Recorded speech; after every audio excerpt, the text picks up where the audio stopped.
Alright, my name is Michael Lopez, and I'm going to be talking about Fox and the UFC contract that they just, well, not just did, but recently have inquired.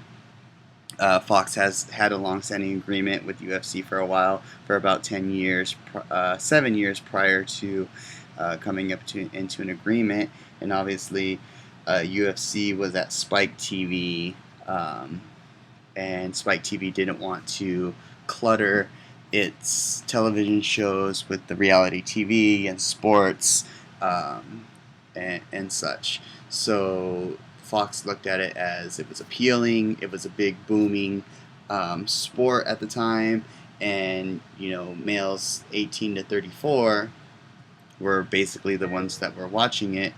Um, Also, negotiations kept UFC in control of the look, what they were branding, their live event broadcast, along with everything that was going on.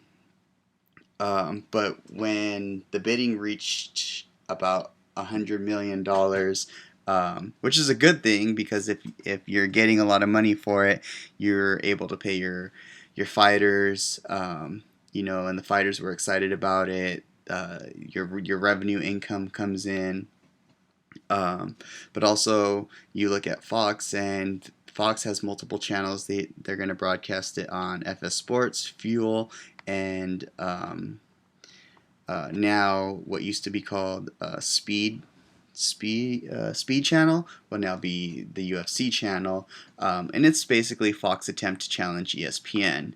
But ESPN will not.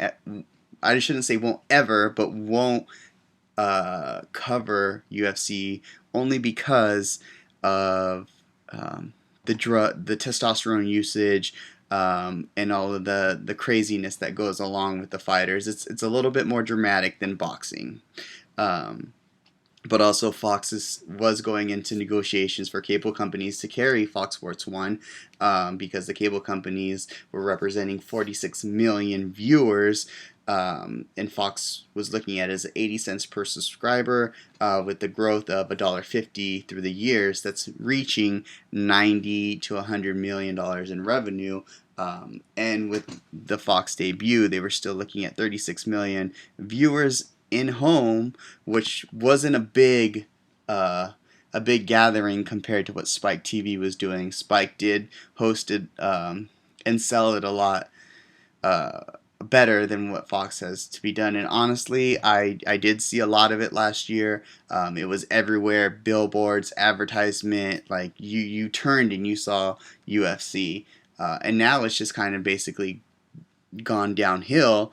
Not because of the drugs, but maybe because of some of the coverage. The fighting is not as big anymore, but the pay-per-views are still getting a lot of coverage. That's where they're making their money. It's almost like a WCW and WWF issue, and Fox is still troubleshooting some of the ads and where they're gonna what day they're gonna use it for. I know when they first debuted it, it was in a sports cluttered night, so there wasn't a lot of viewers if you're competing with Thursday night football, Monday night football, depending on the season, basketball, baseball. You have to compete with those other sports to get the viewers enticed. But as depending on your age group, a lot of the viewers aren't looking at some of the dramatic things as the drug uses and stuff like that, because they're looking for the fight. They want to see the fight, and you're not gonna inquire a lot of viewers, um, if you're controlling your fighters, because that's how UFC was originally known for. I remember watching UFC, the original one, when it debuted, and compared to it now, it's such a change. It's a drastic change, but that's because of it goes mainstream. UFC fights Pride Fighter, which UFC, you can subscribe on YouTube for $5.99 and watch Pride Fighting fights. And now they took over Strikeforce from Showtime, so Strikeforce is ending their relationship with them.